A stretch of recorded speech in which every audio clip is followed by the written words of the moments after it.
Chapter 18. Moving Forward. It took Comet several minutes to reach the hotel where his parents were.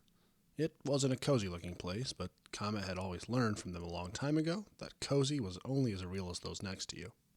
Still in his armor, Comet landed on the balcony outside of the room and peered inside. His parents, Mangrove and Sunstorm, were busy doing various things. His mother was reading a book, and his dad seemed to be cleaning up the room, particularly when he pulled up a blanket. Comet felt dread as he reached up and tapped on the door, getting their attention. His mother gave a huge gasp and ran over the door, throwing it wide open. "Comet, is that you?" she asked in her usual delightful tone. Comet managed a small smile and nodded before his mother wrapped him in a huge hug. While she tried to make the armor fit more snugly with some imaginable strength, Sunstorm walked up with a proud smile. "Hello, Comet. I must say, that armor looks splendid on you," he said. Happiness weaved in his voice. Comet offered another weak smile, and his mom let him go. The smile instantly vanished. "Sweetie, what's wrong?" his mother asked. Her mom got sense of it. Something was clearly upsetting her pride and joy, and she hoped it wasn't what she thought it was. Comet gave a large sigh before starting. "Did you tell Angel about Nova?" Comet asked, confirming his mother's fears. The proud smile on Sun's face dropped like a rock, and his mother took an interest in the floor.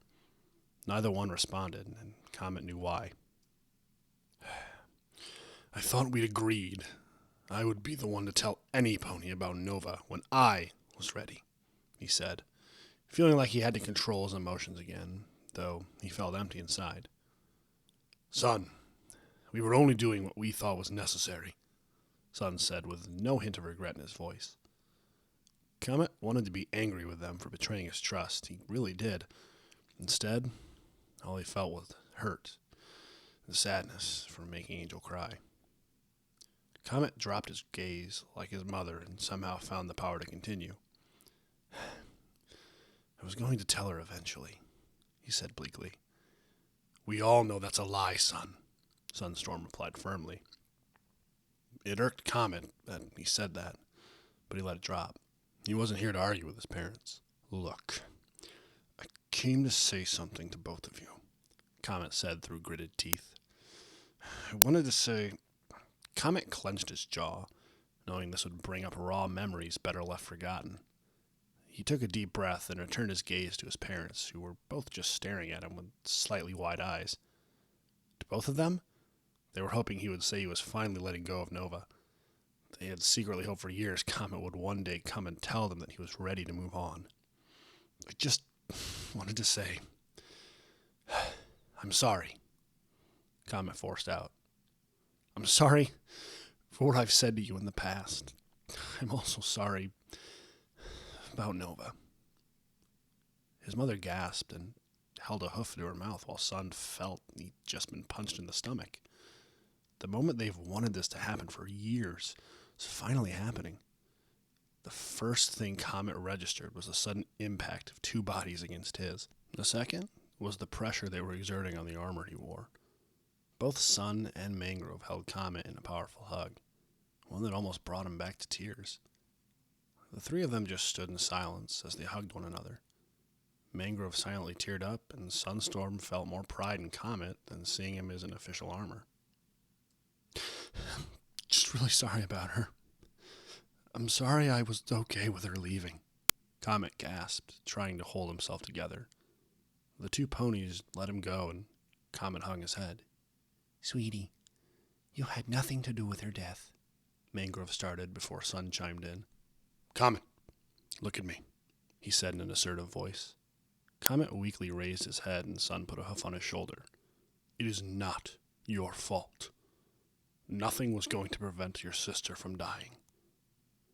Comet snorted at Sun, and he narrowed his eyes while he continued. "Sun, listen to me. It is not your fault. She died of an irregular heartbeat, and nothing you could have done differently, no medicine you could have given her, no amount of care was going to prevent that." "Sweetie, She died smiling. Mangrove chirped up. Nova was happy to see you being yourself. She loved you as much as you loved her, and nothing made her happier than seeing you smile. Comet grunted and was about to give a rebuttal, but the rehearsed words got stuck in his throat at what his father had said next. What could you have done to keep her heart from stopping? You didn't know CPR then, son, and there was no hard medication for her. Comet, the doctors looked me and your mother in the eye and told us that even if she was in their care, she would have died regardless. Comet grimaced and knew that his dad was right.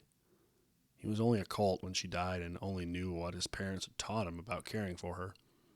Still, the memory stung. I know, but if she hadn't have gone out with me, if she hadn't exerted herself, he sputtered, trying to stop himself from crying like a foal.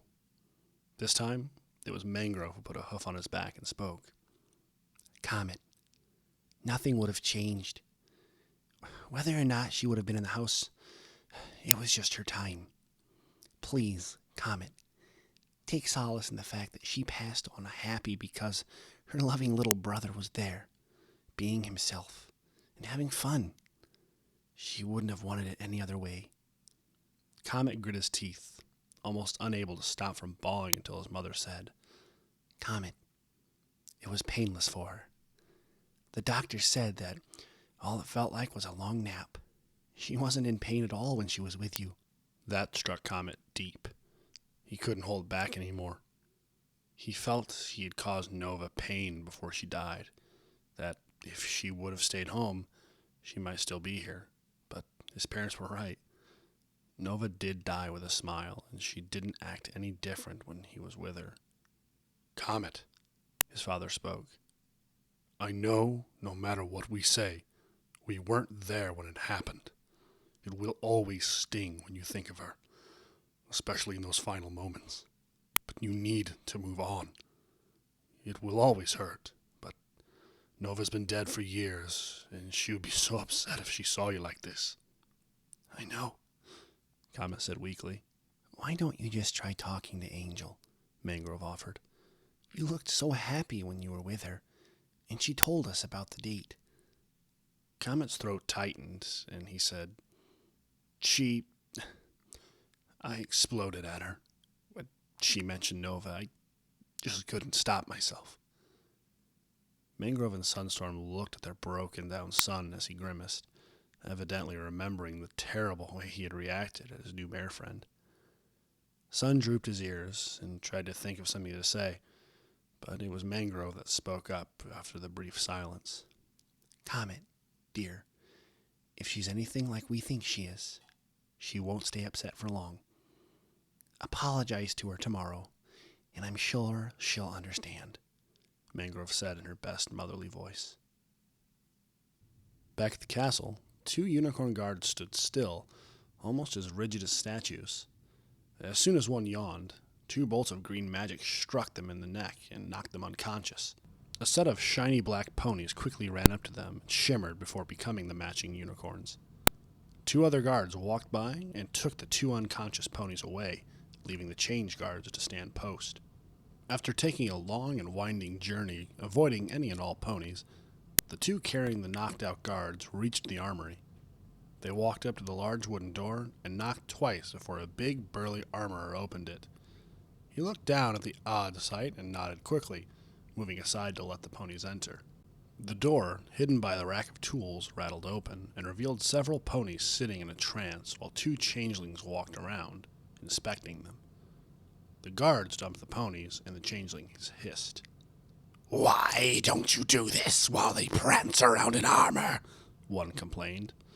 A guard glanced at it and said, You lost at drawing straws. You know our code. You made that up, one shouted angrily. No, Queen Chrysalis made that official, the pony remarked before the door closed. Did she really? The other guard pony replied.